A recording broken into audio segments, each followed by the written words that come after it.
नारायणे नारायणे श्रीमन्नारायणे नारायण नारायणे श्रीमन्नारायणे नारायण नारायण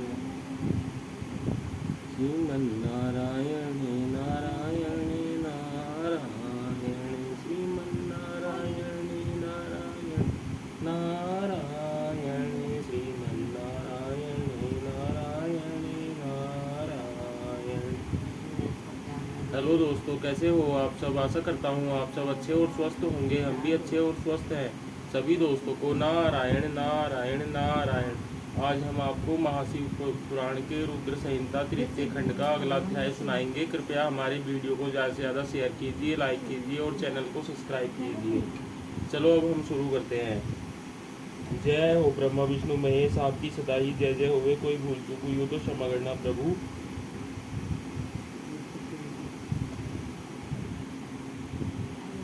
ओम नमः शिवाय, ओम नमः शिवाय, ओम नमः शिवाय। जय हो गणेश जी महाराज की जय, शिव जी महाराज की जय, माता पार्वती की जय, नंदी महाराज की जय।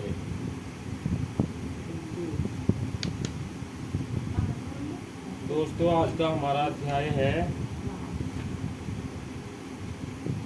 अध्याय 28। पार्वती जी का परमेश्वर शिव की महत्ता का प्रतिपादन करना, रोषपूर्वक जटिल ब्राह्मण को फटकारना, सखी द्वारा उन्हें फिर बोलने से रोकना तथा भगवान शिव का उन्हें प्रत्यक्ष दर्शन दे अपने साथ चलने के लिए कहना।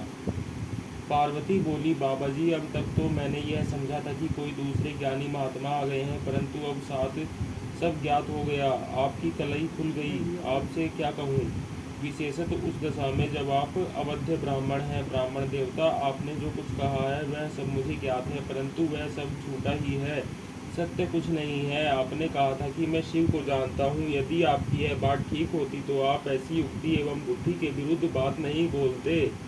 यह ठीक है कि कभी कभी महेश्वर अपनी लीला शक्ति से प्रेरित हो यह तथाकथित अद्भुत वेश धारण कर लिया करते हैं, परंतु वास्तव में वे साक्षात परम ब्रह्म परमात्मा है।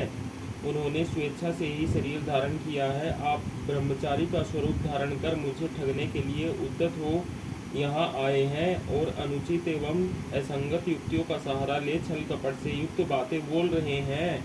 मैं भगवान शंकर के स्वरूप को भली भांति जानती हूँ, इसलिए यथायोग्य विचार करके उनके तत्व का वर्णन करती हूँ। वास्तव में शिव निर्गुण ब्रह्मा है, कारणवश सगुण हो गए हैं जो निर्गुण है। समस्त गुण जिनके स्वरूप भूत है, उनकी जाति कैसे हो सकती है। वे भगवान सदाशिव समस्त विधाओं के आधार हैं। फिर उन पूर्ण परमात्मा को किसी विधा से क्या काम। पूर्व काल में कल्प के आरंभ में भगवान शंभु ने श्री विष्णु को उच्छ्वास रूप से संपूर्ण वेद प्रदान किए थे, अतः उनके समान उत्तम प्रभु दूसरा कौन है जो सबके आदि कारण है। उनकी अवस्था अथवा आयु का माप तोल कैसे हो सकता है। प्रकृति उन्हीं से उत्पन्न हुई है, फिर उनकी शक्ति का दूसरा क्या कारण हो सकता है। जो लोग सदा प्रेम पूर्वक शक्ति के स्वामी भगवान शंकर का भजन करते हैं, उन्हें भगवान शंभु प्रभु शक्ति, उत्साह शक्ति और मंत्र शक्ति, ये तीनों अक्षय शक्तियाँ प्रदान करते हैं। भगवान शिव के भजन से ही जीव मृत्यु को जीत लेता है और निर्भय हो जाता है, इसलिए तीनों लोकों में उनका मृत्युंजय नाम प्रसिद्ध है।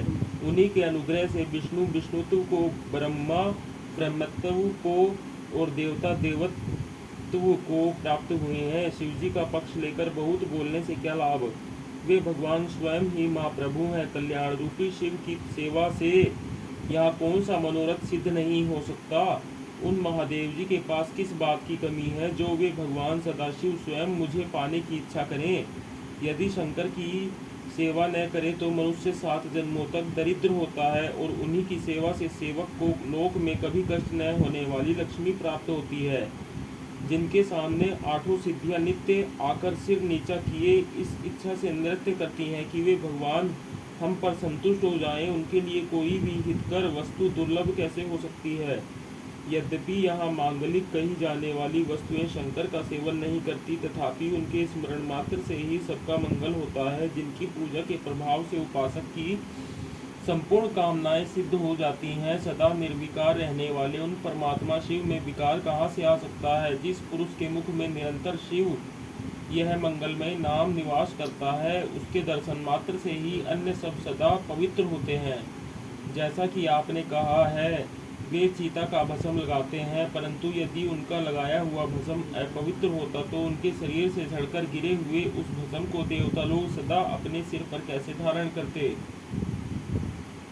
जो महादेव सगुण होकर तीनों लोकों के कर्ता, भर्ता और हर्ता होते हैं तथा निर्गुण रूप में शिव कहलाते हैं, वे बुद्धि के द्वारा पूर्ण रूप से कैसे जाने जा सकते हैं? परम ब्रह्मा परमात्मा शिव का जो निर्गुण रूप है, उसे आप जैसे बहिमूर्ख लोग कैसे जान सकते हैं? जो दुराचारी और पापी हैं, वे देवताओं से बहिष्कृत हो जाते हैं। ऐसे लोग निर्गुण शिव के तत्व को नहीं जानते। जो पुरुष तत्व को न जानने के कारण यहाँ शिव की निंदा करता है, उसके जन्म भर का सारा संचित पुण्य भस्म हो जाता है।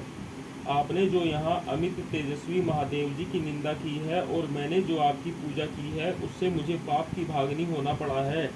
शिवद्रोही को देखकर वस्त्र सहित स्नान करना चाहिए। शिवद्रोही का दर्शन हो जाने पर प्रायश्चित करना चाहिए। इतना कहकर पार्वती जी उस ब्राह्मण पर अधिक रुष्ट होकर बोली, अरे रे दुष्ट, तूने कहा था कि मैं शंकर को जानता हूँ, परंतु निश्चय ही तूने उन सनातन शिव को नहीं जाना है। भगवान रुद्र को तू जैसा कहता है वे वैसे ही क्यों न हो, उनके जैसे भी बहुसंख्यक रूप क्यों न हो। सत्पुरुषों के प्रियतम नित्य निर्विकार वे भगवान शिव ही मेरे अभिष्टतम देव हैं। ब्रह्मा और विष्णु भी कभी उन महात्मा हर के समान नहीं हो सकते, फिर दूसरे देवताओं की तो बात ही क्या है, क्योंकि वे सदैव काल के अधीन हैं। इस प्रकार अपनी शुद्ध बुद्धि से तत्वत विचार कर मैं शिव के लिए वन में आकर बड़ी भारी तपस्या कर रही हूँ। वे भक्त वत्सल सर्वेश्वर शिव ही हम सबके परमेश्वर हैं। दीनों पर अनुग्रह करने वाले उन महादेव को ही प्राप्त करने की मेरी इच्छा है। ब्रह्मा जी कहते हैं, नारद ऐसा कहकर गिरिजानंदिनी गिरिजा चुप हो गई और निर्विकार चित्त से भगवान शिव का ध्यान करने लगी।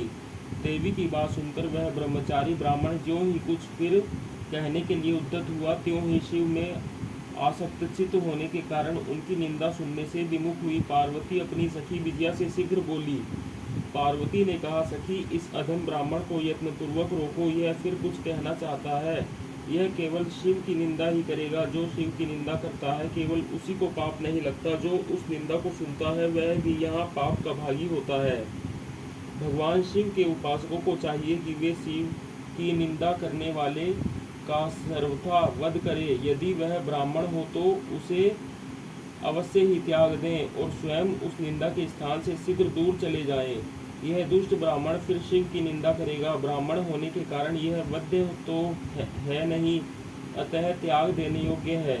किसी तरह भी इसका मुंह नहीं देखना चाहिए। इस स्थान को छोड़कर हम लोग आज ही किसी दूसरे स्थान में शीघ्र चलें, जिससे फिर इस अज्ञानी के साथ बात करने का अवसर न मिले। ब्रह्मा जी कहते हैं, नारद ऐसा कहकर उमा ने ज्यों ही अन्यत्र जाने के लिए पैर उठाया, त्यों ही भगवान शिव ने अपने साक्षात स्वरूप से प्रकट हो प्रिया पार्वती का हाथ पकड़ लिया। शिवा जैसे स्वरूप का ध्यान करती थी, वैसा ही सुंदर रूप धारण करके शिव ने उन्हें दर्शन दिया। पार्वती जी ने लज्जावश अपना मुंह नीचे की ओर कर लिया।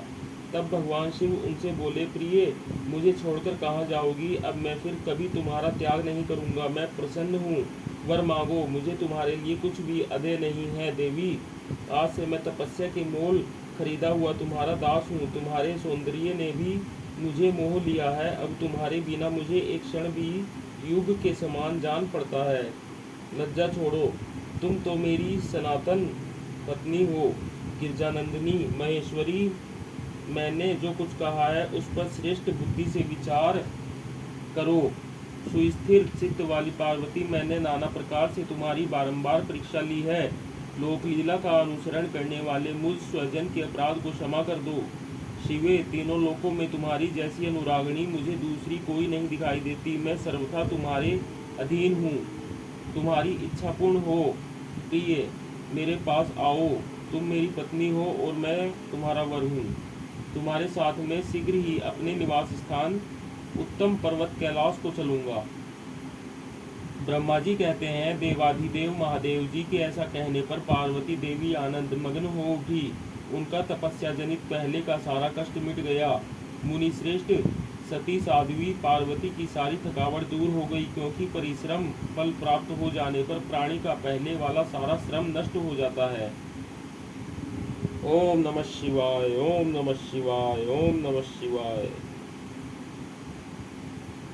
जय हो ब्रह्मा विष्णु महेश, आपकी सदा ही जय जय होवे। कोई भूल चूक हुई हो तो क्षमा करना प्रभु। दोस्तों, आज के लिए इतना ही। सभी को नारायण नारायण नारायण।